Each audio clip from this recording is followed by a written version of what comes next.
ધાનેરા શહેરના સુભાષ રોડ પર આજે નાગરિકોનો ભારે હોબાળો જોવા મળ્યો હતો।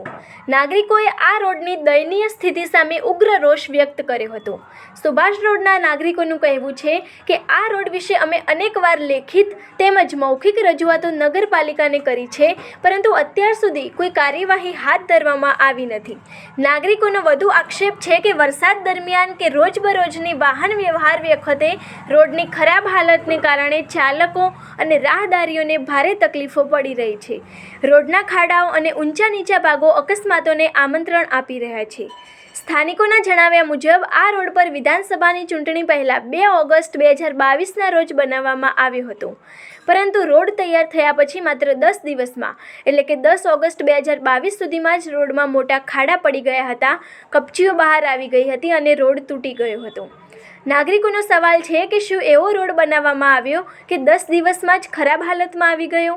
શું આમાં કોન્ટ્રાક્ટર, એન્જિનિયર અને નગરપાલિકાના કર્મચારીઓ વચ્ચે મિલીભગત થઈ હોઈ શકે છે? સ્થાનિકોએ નગરપાલિકાની કામગીરી પર ગંભીર સવાલો ઉઠાવ્યા છે અને માંગણી કરી છે કે આ રોડના કામની તાત્કાલિક તપાસ કરવામાં આવે અને જવાબદાર વિરુદ્ધ કડક કાર્યવાહી હાથ ધરવામાં આવે।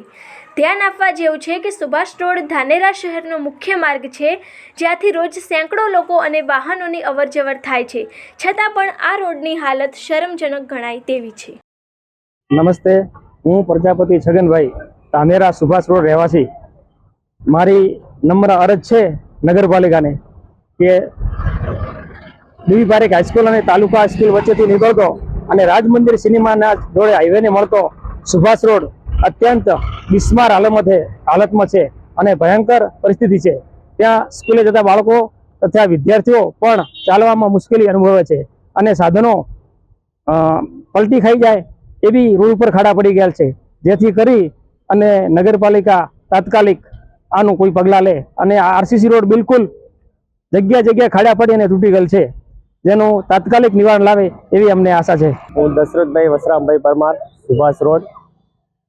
સુભાષ રોડને તારીખ 2/8/2022ના રોજ બનેલો હતો। આ રોડ જે 10/8/2022ના રોજ તૂટવા લાગેલો હતો, જે બાબતે રજૂઆત પણ કરેલી હતી અને રજૂઆતને કોઈએ ધ્યાને ન લીધી। મૌખિક રજૂઆત તેમજ વોટ્સઅપ દ્વારા રજૂઆત કરેલી હતી।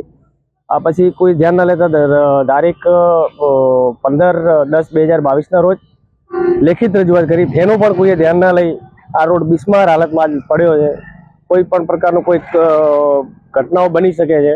નાના ભૂલકાઓ, બાળકો સ્કૂલે જાય છે, સ્કૂલનો રસ્તો છે, વરસાદી પાણીનો ભરાવ થઈ જાય છે, જેથી બાળકોને ચાલવું મુશ્કેલ પડી રહ્યું છે। લોકોને કાદવ ઉછળે છે, પલળી કપડાઓ ગંદા થાય છે, તેમજ આ પથ્થરો બધા છૂટા થઈ જાય છે, તે ટાયરથી ચટકી લોકોને વાગવાનો પણ ભય રહે છે અને વાગે પણ છે લોકોને કેટલાને। તેથી આ રોડ જેમ બને એમ જલ્દી બને એવું લોકોની માંગ છે, તો આ માંગને પૂરી કરવામાં આવે।